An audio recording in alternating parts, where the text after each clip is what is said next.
انسان کو خدا نے بہترین سانچے میں ڈال کر پیدا کیا ہے، جنتی اور جہنمی وہ بعد میں بنتا ہے۔ مولانا رومی۔ حدیث میں آتا ہے، وہ ذلیل ہوا جس نے بڑھاپے میں والدین کو پایا اور ان کی خدمت کر کے جنت حاصل نہ کی۔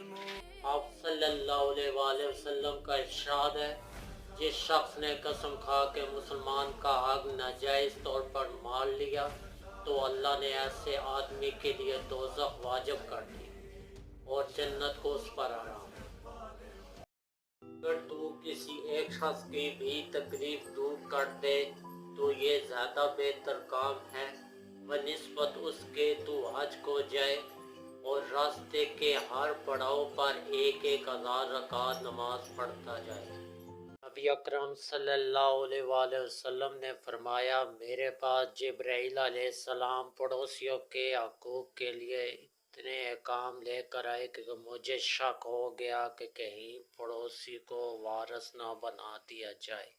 حدیث میں آتا ہے، وہ ذلیل ہوا جس نے بڑھاپے میں والدین کو پایا اور ان کی خدمت کر کے جنت حاصل نہ کی۔